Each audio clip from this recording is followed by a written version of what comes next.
A pleasant morning to everyone. So we are the group presenter of Group 1, and this morning we are going to share and discuss the topic assigned to us, which is the behavioral biases, and to be followed by the case study prepared by my group members. We are aiming to share the idea effectively from this topic so that every one of us will understand the application of behavioral biases and how it affects us and the market. Before we proceed to the coverage of this presentation, let's help see first the lesson outline. So the first part will be the understanding of what is behavioral biases, and to be followed by the case study analysis and its content from the introduction to conclusion. As we begin the highlight of this topic, we hope that everyone will be able to understand the topic discussed and gain insight for their future needs. Also, we hope that everyone will understand the essence of how the biased behavior can change the perspective of a person through the business or even in personal related.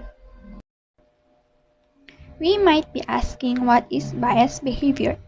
So these terms are actually refers to a decision, action, or an expression, as well as an irrational beliefs that unconsciously influence our decision-making process. So in some other meaning, it is how we unfairly treat someone based on their pre-existing opinions or prejudice. That is why it is important to address the content of this topic to minimize the bias and to have a fair and inclusive business environment. So there are the so-called emotional and cognitive biases. The first one is the loss aversion. This is an emotional bias that involves taking an action. The next is the a confirmation bias. This occurs when we focus in the information that confirms our previous beliefs. So, how can we avoid being biased? We need to be more intellectual and self-disciplined, and we should look at the whole picture and focus on the fundamentals and how the market is precising this.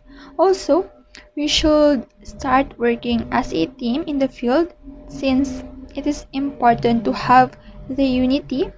And lastly, we have to be more statistical and use the statistical techniques to ensure that the relationships are statistically significant.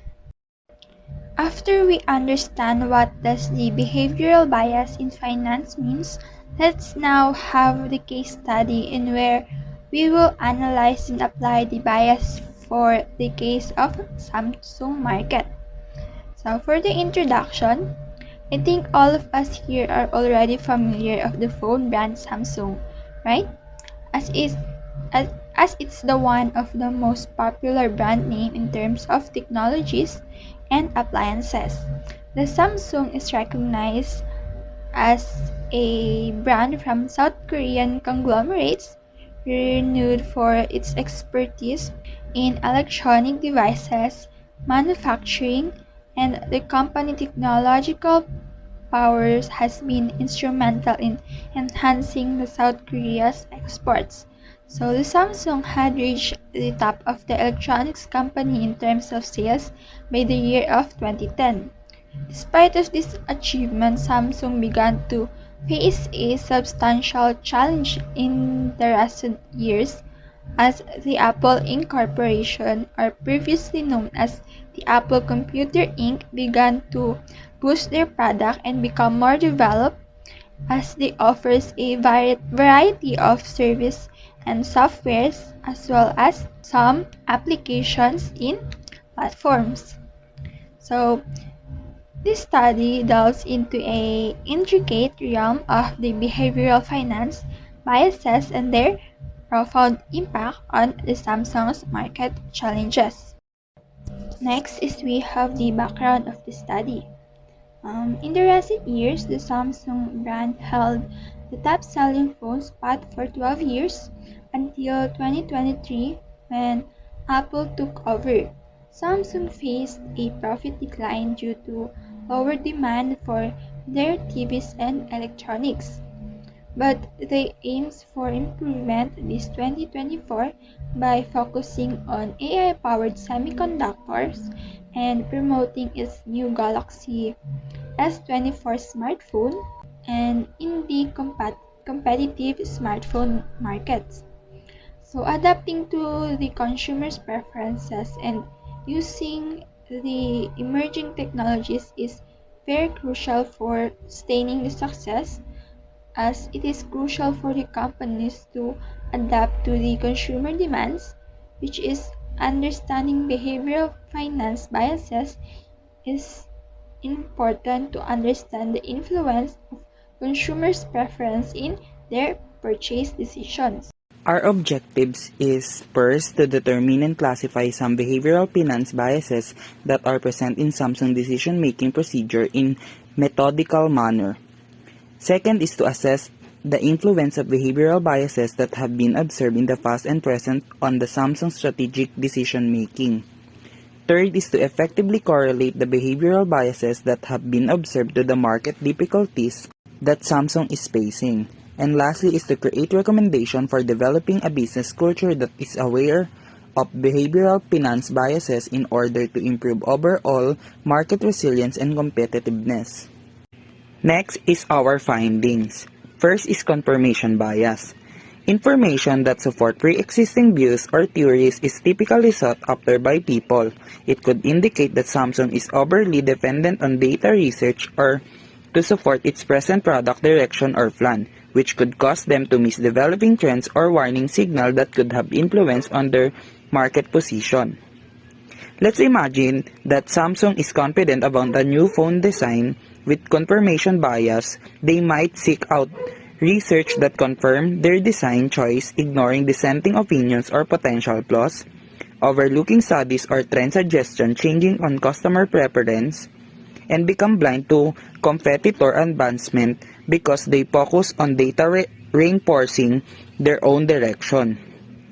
They could lead to launching a product that misses the mark with actual customer and losing market share to competitor who adopt the changing trend and missing opportunities and innovated in new direction. In short, confirmation bias can keep Samsung stuck in its own bubble, missing out on a crucial information and hindering its ability to adapt and compete effectively. Second is anchoring bias. This bias occurs when individuals rely too heavily on the first piece of information they receive when making decisions. In the context of Samsung, this could be manifest in setting price for their product based on outdated or irrelevant benchmark rather than adjusting pricing strategies in response to change in market condition or competitor action. When Samsung set a price for a new phone based on the cost of a similar phone they launched 2 years ago, with anchoring bias, ignores current market trends like rising component costs or competitor pricing, fail to adjust pricing in response to change in demand or customer preference, miss out on a potential profit by pricing too high or undercut their own margin by pricing too low, and this could lead to lost sale if the price is too high compared to competitors, and lower profit margin if the price is too low compared to production costs, and difficult competing in dynamic market where price constantly adjusts. Or in short, anchoring bias can make Samsung inflexible and slow to adapt, potentially hurting their competitiveness and profitability in marketplace. Third is overconfidence bias. People tend to overestimate their own abilities or the precision of their prediction. As a result of this bias, executives or decision makers at Samsung may display an overconfidence bias if they have an excessive amount of faith in the success of novel goods or approaches. This could result in unnecessarily high risk-taking or investment that don't turn a profit. When Samsung CEO strongly believes a new foldable phone design is sure hits, overconfidence bias might make them overlook potential risks or flaws in the design, focusing only on their vision or success, and approving high-risk investment in production with thorough analysis or alternative plans. And lastly is ignore market research or competitor analysis suggesting the design might not resonate with customer or consumer.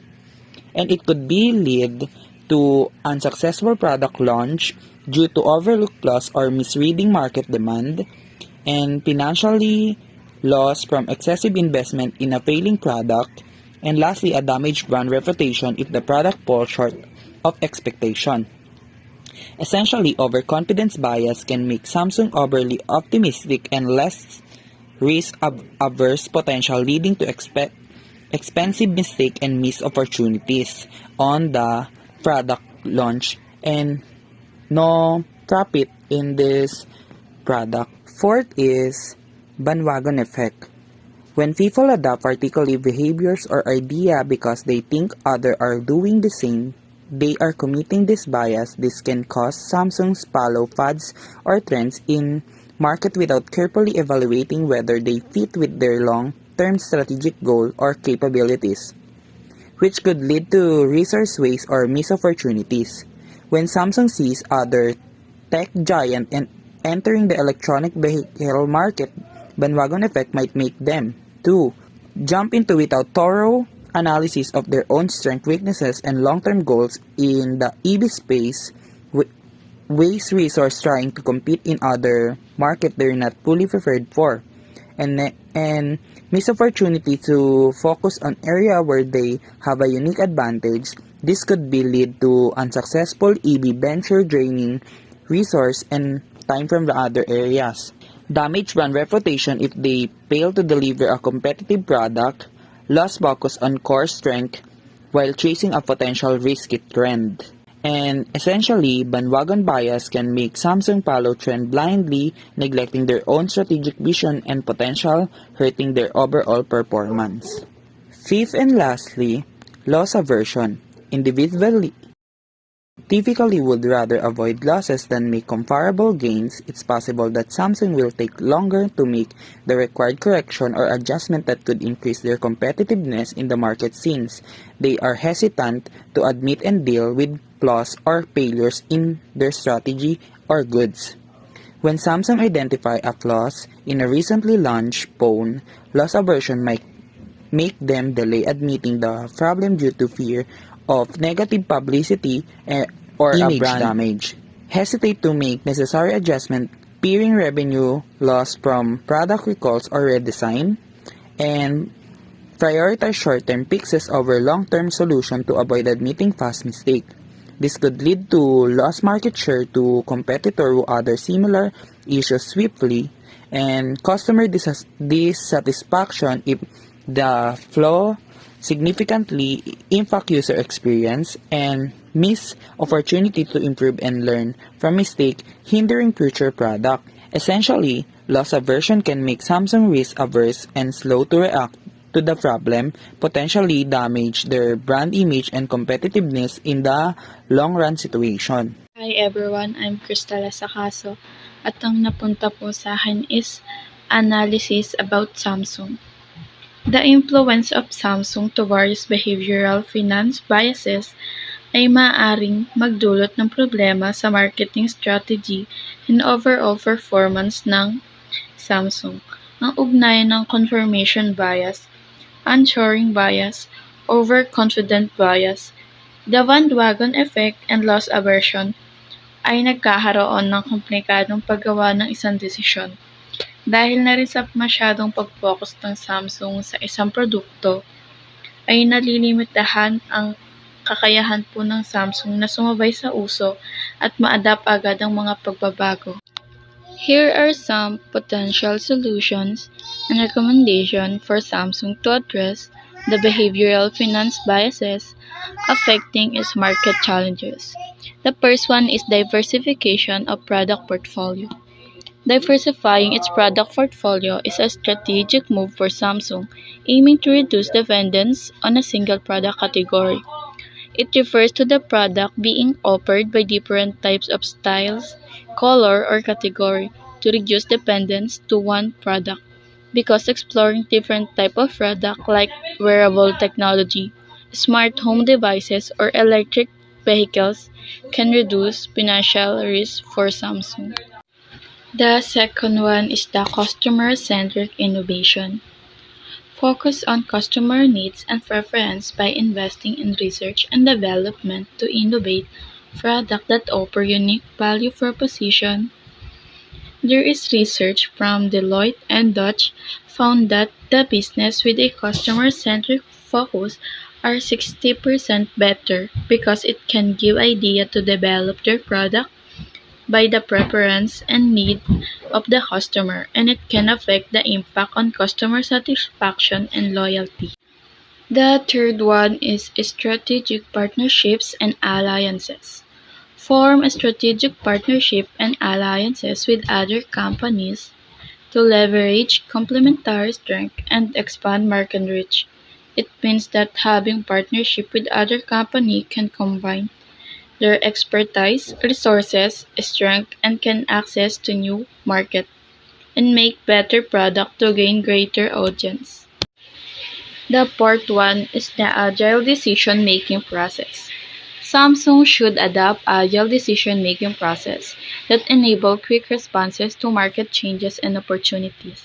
Because in today's fast-changing and uncertain environment, they should be more flexible to adapt easily to new challenges in the marketplace, to be able to seize emerging trend more effectively. Let us proceed with behavioral finance training. It is important na i-train ng Samsung yung employees nila when it comes sa behavioral finance because once that the employees understand the biases, syempre magiging aware na sila and therefore they can make more logical choices when it comes sa planning and implementing strategies. Next, instead of relying on their emotions and gut feelings, mas magpo-focus na sila sa objectives and data-driven decisions since the training makes them aware about the biases. And of course, kapag alam na ng mga employees yung mga biases na yan, they can develop now strategies that considers kung ano yung mga possible na mangyayari and therefore may iwasan yung mga danger na pwedeng mangyari sa business nila. Dito naman sa continuous market monitoring, kapag kasi alam na natin kung saan papunta yung market trends, mas madali nating makita kung ano yung mga dapat at hindi dapat gawin para makasabay sa trends and makapag-prepare din yung Samsung sa changes na mangyayari.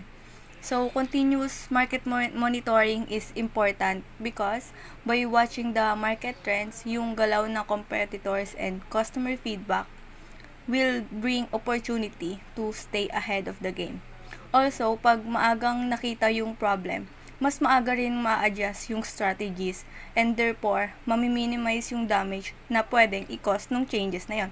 So, siguro if nakita agad ng Samsung yung threat ng change ng Apple, baka hindi umabot ng ganung katagal yung decline ng sales nila. Or pwede rin na makasabay sila sa nilo-launch ng Apple.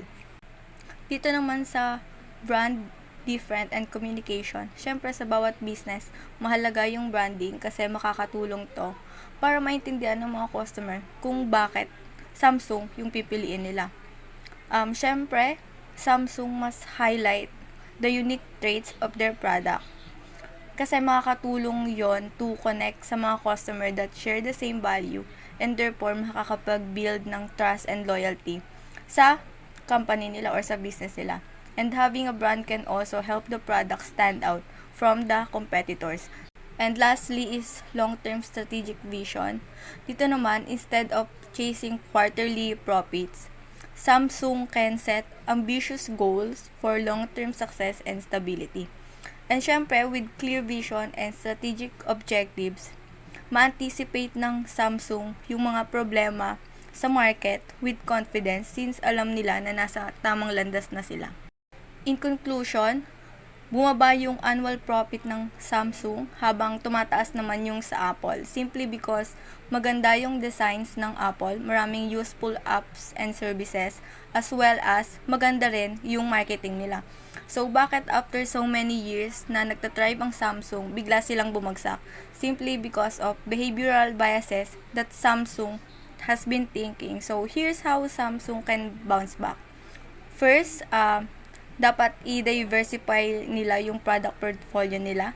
Second, dapat mag-focus yung Samsung sa customer-centric innovation, then develop strategic partnership and alliance.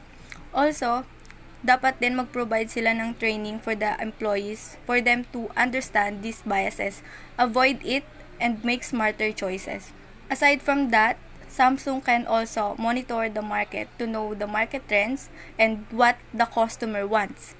They can also highlight the Samsung's unique trait and set a clear vision for long-term goal. By following these steps, Samsung can overcome its challenges and continue to be a technical leader.